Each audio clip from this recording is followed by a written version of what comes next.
Hello and welcome to this afternoon or this evening's session on setting your direction, time management tips for the virtual age. I'm so glad that you could join us for this really important and timely session this evening, where we'll be looking at tips for time management, especially in this virtual world.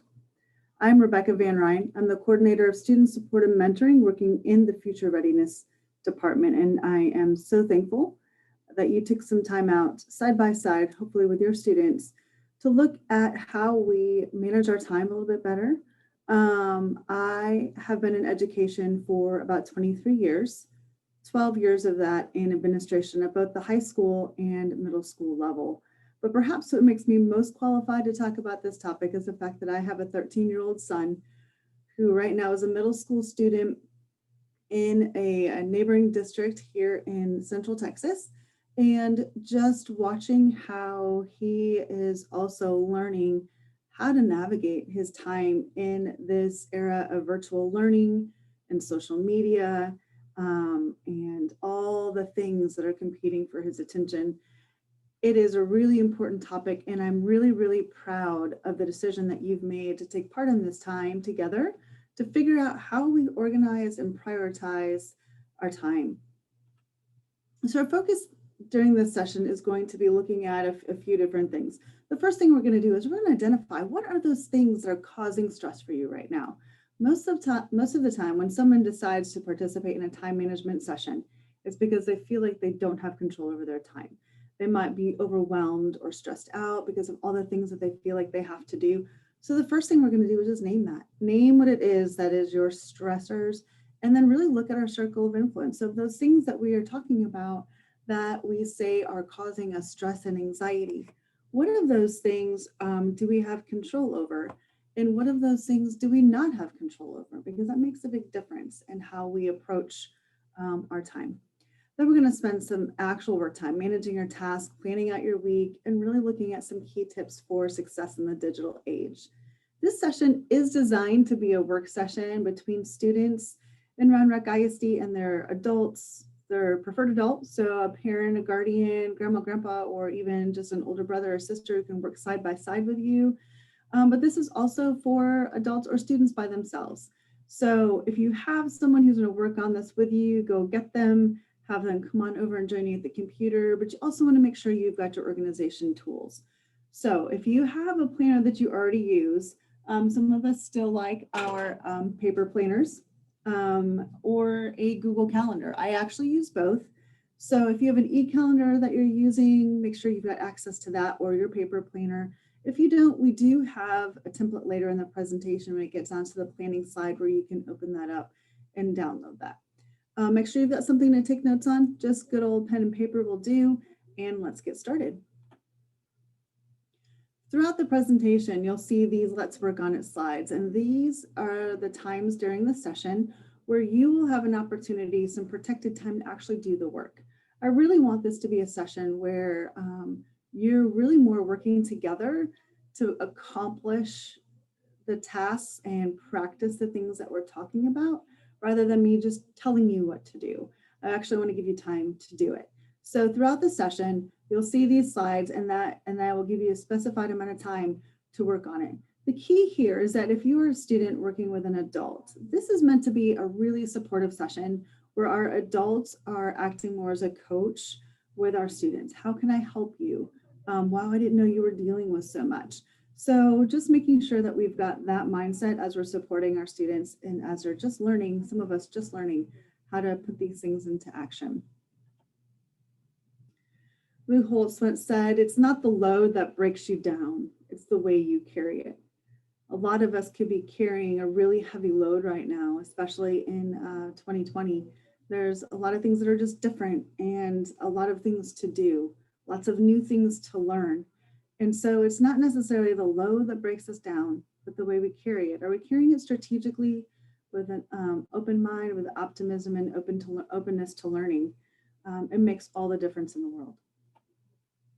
So the first thing we're going to do is name your burden. What are your main stressors? What are those things that you just are keeping you up at night or just causing you to feel overwhelmed or stuck?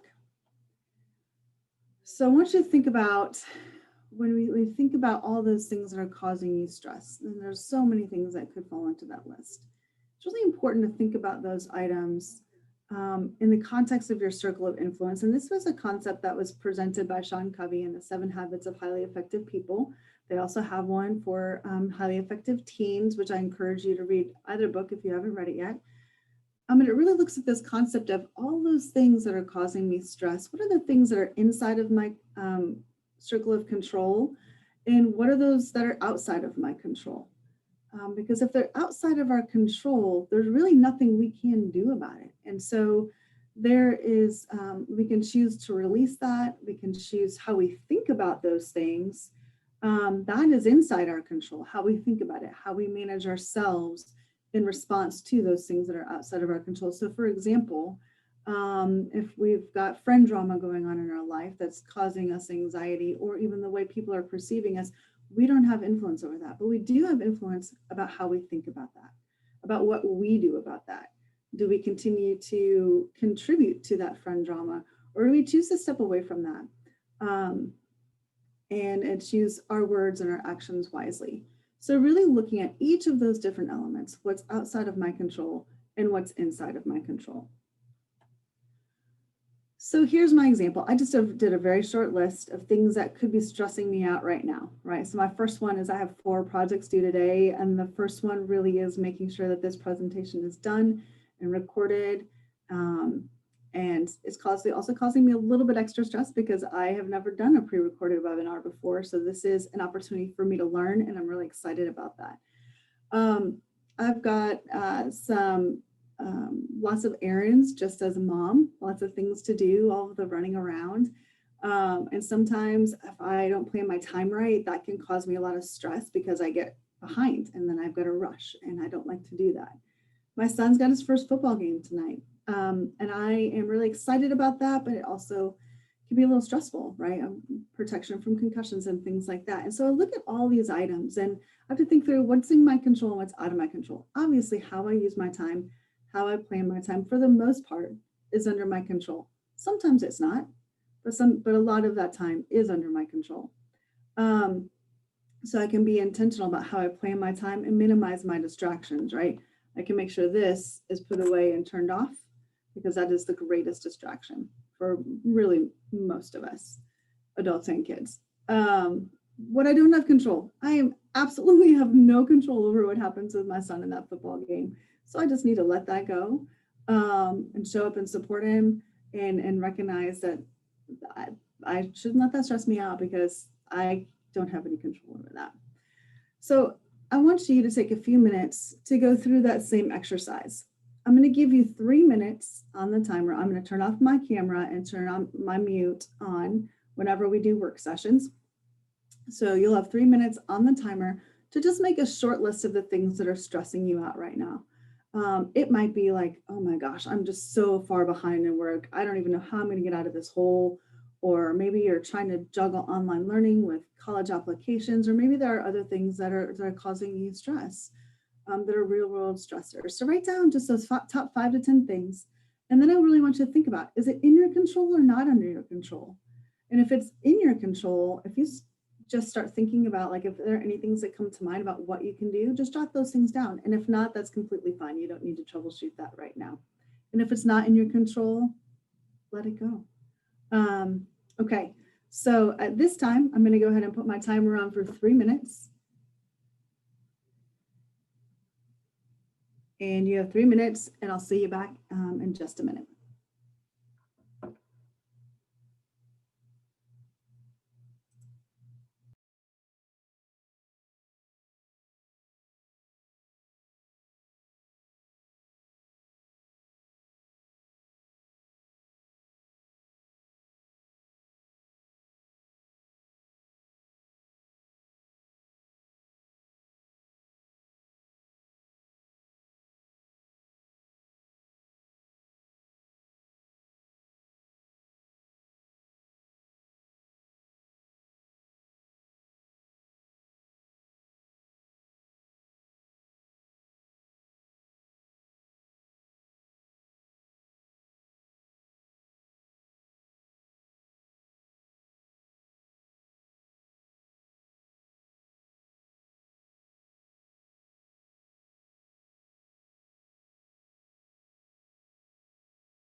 Okay, and that is our 3 minutes for planning our stressors.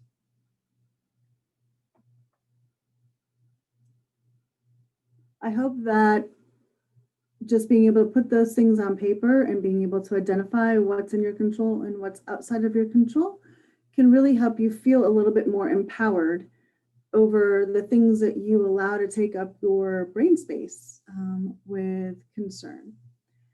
So at this time, our next task is to really manage your tasks, capture all the things that you have to do.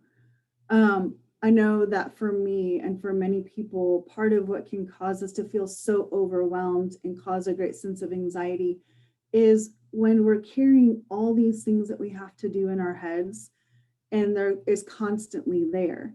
And that just can contribute to a great sense of being overwhelmed when we haven't been able just to clarify and put those things down in one space to capture those tasks. I remember really as a young adult, one time I was stuck. I had so many things to do that I didn't even know how to take the next step to doing them. And my dad, who is basically my mentor at the time, said, just write it all down. Write down a list of everything you have to do.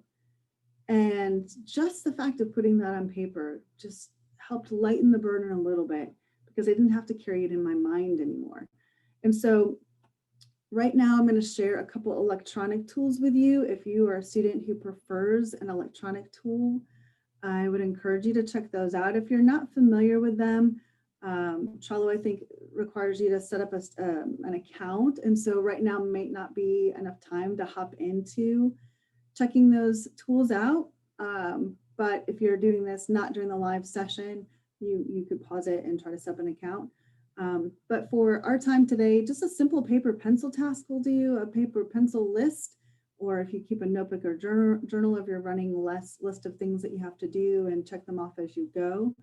Trello is a great electronic tool that I use. It allows me to have different boards for different topics and then create different lists.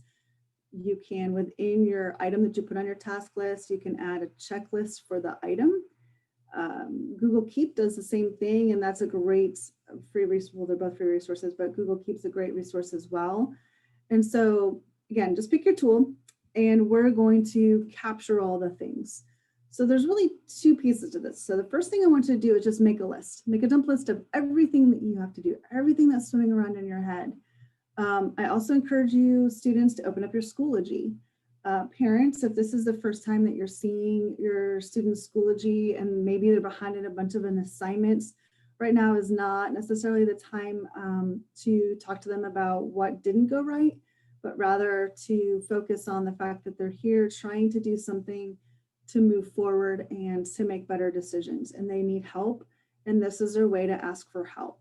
So if they open up Schoology and you find that there's a bunch of missing work, please right now just help them focus on how to get that work done. But I would encourage you students, definitely get in Schoology, figure out what you've got to do, what's coming up, figure out what you missed. Maybe you missed something you didn't even know you had to do. But you're going to make that list of all the things you've got to get done. Then you're going to go back and prioritize based on importance and deadline. You might even find some things on your list that you're like, hey, I don't know if I really even need to do that. For example, I have on my list at home that I want to declutter my laundry room. It's been on my list for about 2 months. I have now moved it to my someday maybe list. So it is important for you to consider deadlines. When is something no longer going to be taken for a grade if you're looking at grades? So if you've got some assignments and after a couple of days, it's maybe a 70 still, but after a certain day, it's a 0. You do not want a 0 on your grade book. It will kill your grade. So you definitely want to prioritize any missing assignments based on maximizing the amount of points that you can get for that particular assignment. But you also want to look at the weight of the assignment. If you've got one assignment that's really going to end up being like 2% of your grade, then you've got a major project that's 50% of your grade, and that's maybe due tomorrow. You really want to focus on those projects and those assignments that are going to carry greater weight on your grade and do a really good job on that. Now, granted, you want to do your best on every single assignment, so I don't want to miscommunicate that at all. But when you're trying to get caught up, you do need to prioritize what you're doing and when. So that helps us get out of a hole we might be in to get back to square zero so that we're doing excellent work with each thing that we're doing moving forward. So at this time, here's my list. I made a real short one, and my list goes way longer than that, but it was just for demonstration purposes. I did write down the things I had to do, and then there is some science, some psychology science behind the importance of actually reordering your list so that the most important ones are at the top, which is why those electronic lists can be nice because you can just move them around.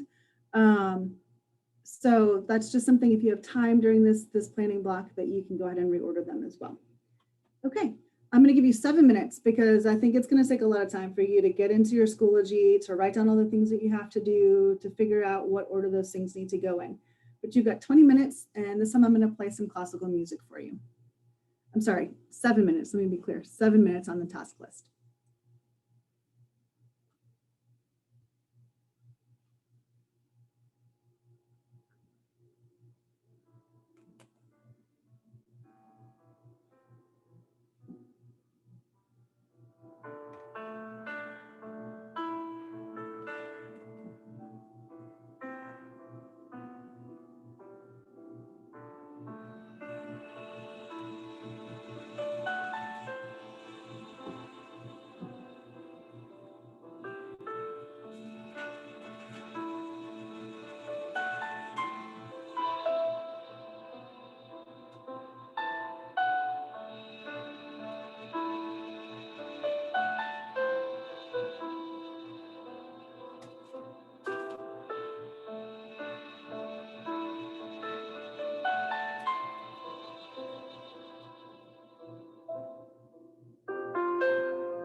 Okay, and that is our 7 minutes for task list. Let me turn off the music. Okay, I hope that again that you were able to just get all the things down, and even just putting that list on paper, I hope clears your mind just a little bit to help you be able to start moving forward. Our next step is really to now determine how are you gonna take care of all those things, right? So there's that old proverb of how do you eat an elephant? Really, just one bite at a time, right? You just got to start somewhere. And for a lot of us, the mountain of things we feel like we have to do could really feel like we're eating an entire elephant, but you just got to start. So what we're going to do right now is I'm going to transition into showing you a little bit about how some different strategies for planning your time over the course of a week. There's a lot of recommendations around planning an entire week at a time and not just day by day. And part of the reason for that is as you look at your task list, you might be able to prioritize, these are the things I need to do now, but I know that this big project is looming. And as long as I've got those chunks of time where I have designated that I'm going to work on those, it does help alleviate that burden and that stress, knowing that you've planned for it and that you know that you're going to have time to get that done. So let's look at it. So this is the first step that you're going to do. So when you open up your calendar and you look at your week, the first thing you want to plan out for your week are what I call your stuck items. So those are really those things that are on your calendar that are determined by maybe other people. There might be appointments, or they could be your synchronous time in class. It could be your work hours when you've got to go to work this week, or your athletics practice or band practice. So those things that you really don't have flexibility about where those items go. You're going to plan those things first because they're not going to move. You also might want to plan as a stuck item those things that are really important to your goals that you want to make sure get done and that those are not compromised. So for me, it might be putting in my workouts. So if you have a regular workout class you go to, you might count that as a stuck item because it happens at an exact time. A family night, if you have a family event and it's important that your family spends quality time together once a week, you've got that on there. Maybe you've got a hangout time with your friends that you guys have made an appointment for this weekend. Put that on your calendar. It's a stuck item. It's when it's going to happen and it's not going to move. After you've planned those items, then what you're going to have left is you'll have gaps of time where you're going to fill in your task list. So you're going to put in, you can plan in the specific tasks that you want to work on at that time. You'll notice that I went ahead and filled in a lot of my first 2 days here as an example. So you saw in the first picture where I put all my stuck items in and there were gaps. So then I went back in and I planned out when I was going to record the presentation. Then some of my other bigger pieces and bigger chunks of tasks or meetings I had in there. And then I added some personal meetings at the end of the day, or I had to go grocery shopping, things like that. But you'll also notice right here that I put task list. So sometimes I just want to block out time for me where I might have multiple little tasks that need to get done, an email to be sent. You might have a short worksheet that's going to take you 15 minutes to knock out. And so blocking off a chunk of time where you're just knocking off those tasks. Students, I would really encourage you to think about your asynchronous time and how you're using that time. So your synchronous time is stuck. You can't really do anything differently with that, but be intentional about using your asynchronous time. One of the things that we're finding in this virtual environment is that students aren't using that time effectively, or with really good intent, they're thinking, okay, well, if I just take a break right now, I'll do it later in this afternoon at a different asynchronous time. And then it's just not getting done. And so that's the hole that we're digging for ourselves right now, is that thinking that it's basically procrastination, thinking that we're going to get it done and then we're not. So be intentional, but also be realistic, right? You're going to need a break. Give yourselves a break in there too.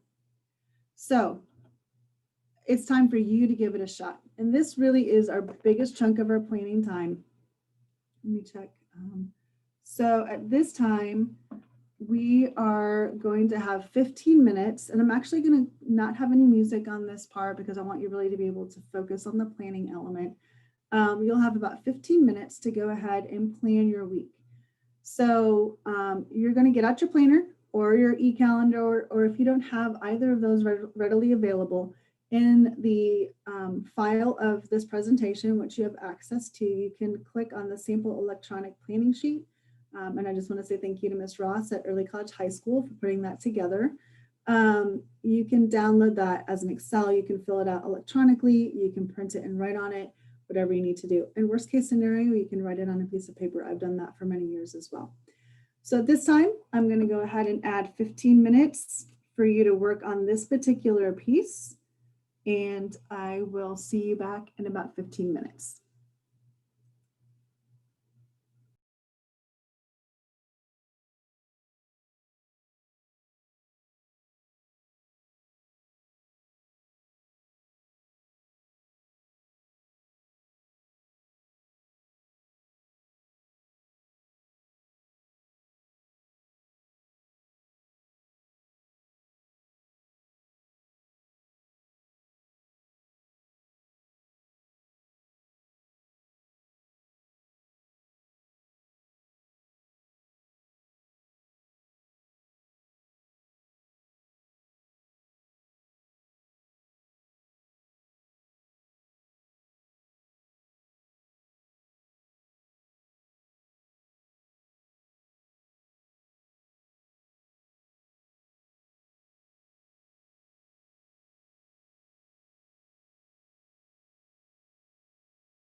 Okay, and we're back.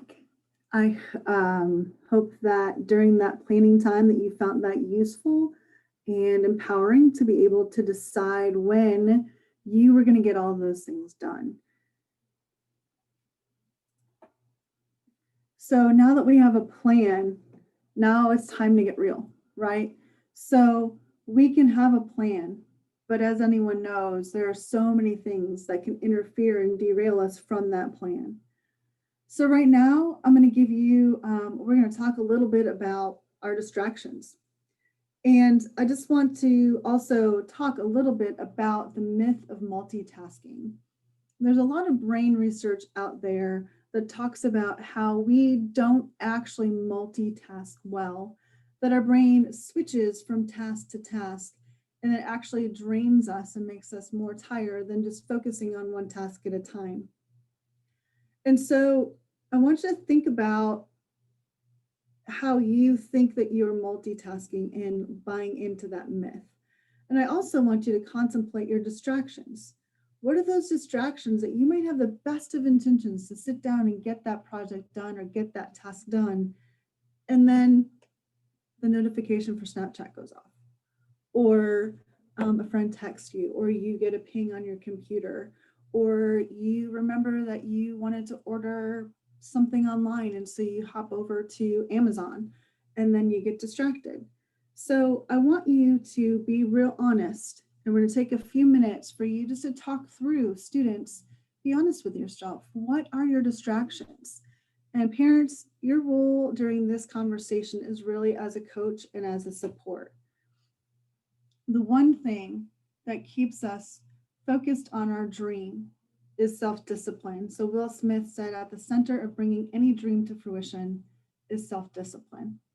The practice of self-discipline is what's going to separate you from being able to be successful and maybe a peer who is just continuing to struggle and not get there. Self-discipline is choosing to do the right thing even when we don't want to. And it's a critical skill to develop. So students, be super reflective and honest with yourselves. What is dividing your attention away from completing the tasks that need to be done? And parents, ask those good reflective questions. When your students are really being honest and vulnerable with you right now, just ask them how you can support them. What support and help do they need from you? While these devices can be extremely distractive, and honestly, all of our apps that we use, our social media apps, are designed to steal our attention. That the algorithms that run in the background that are constantly feeding us new information are designed to keep us attentive on the device or on the app. And so sometimes our students and even us, we just need help. There are controls on our phones. There are different tools that we can use to put those boundaries in place. So be a resource for your student. Ask those questions. What might be some ways you can put limits on that? How can I help you? What seems reasonable? And have those good questions together as a team. For this, we're going to have 5 minutes on the timer. I'll put 5 minutes on the clock, and I'll see you back soon.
Okay, that 5 minutes is up.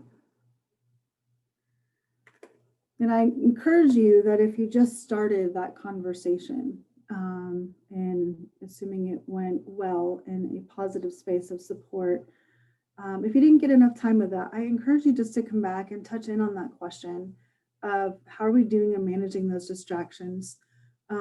It's a ongoing task and journey, even for adults, as we learn how to manage ourselves, our own behaviors, and competing against the very real distractions and competition for our time and attention. All right, just a couple last closing on a few tips for the virtual world.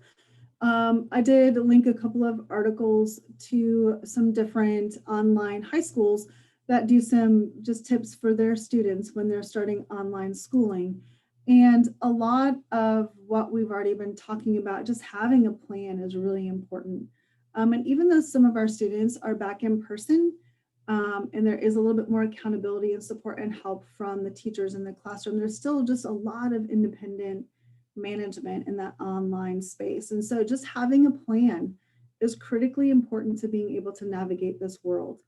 Using task lists, like we talked about, and using those task lists with fidelity and consistency is important. Another tip is to take scheduled breaks and use a timer. And this particular link in your presentation links to a video called the Pomodoro technique. And the Pomodoro technique, what that is it basically just says, set a timer for 25 minutes, do your work for 25 minutes, and then take a break. Time your work sessions and time your breaks. And then when the timer goes off, get back at it. And so the recommended time is 25 minutes for a task and then a short break. And it's a great little strategy. So it kind of talks you through that. It's got a cute little video. Students, I also just want to talk to you about your sleep. Right now is such an important time. It's so critical. Your brains are growing and developing and changing so much in your adolescent years. You really need 8 to 10 hours of sleep a night. And I know you're thinking, how on earth am I supposed to get that in when I've got to be at school at 8 o'clock in the morning? And yet I'm not tired when it's time to go to bed. You need to protect your sleep time. So schedule that time in your plan. Figure out what your shutdown routine is. You need to turn your devices off at least 30 minutes prior to you actually planning to fall asleep. But your sleep is critically important. It's important for your emotional health, for your physical health, for your long-term health. It's important for you being able to function at an effective level. And just, we know we're not at our best when we don't have the appropriate amount of sleep. So keep that in mind, make it a priority. And also definitely try to avoid trying to catch up on your sleep during asynchronous time. That's really when we're starting to see students get behind. So they think that they can work late at night. They don't, they're socializing or making other choices. And then they are tired, so they take a nap during asynchronous time when they're supposed to be getting their work done. So really protect your sleep, it's important, but you got to get your work done. And then know when you're most productive. So once you've got kind of those basics down of managing your time well, you then can start to think about, can I shift my tasks around to when I'm most productive during the day? So for me personally, my most productive part of the day is from 3 to about 6:30 in the evening. So if I'm going to plan a presentation or knock out a PowerPoint or create something that creates or problem solve, that's my most attentive time. So if I have the flexibility and the discipline to move things around, I'm going to check my emails, respond to emails, check off the task lists, those easier things in the morning, and do my heavier lifting in the afternoon. However, if you try to do this and then we're just procrastinating and we're not getting the work done, then just go back and schedule yourself during your asynchronous time. And then always ask for help. Your teachers are going above and beyond to support you. Your parents want you to be successful. We all want you to be successful. We don't want you out there feeling like you're overwhelmed. So ask for help.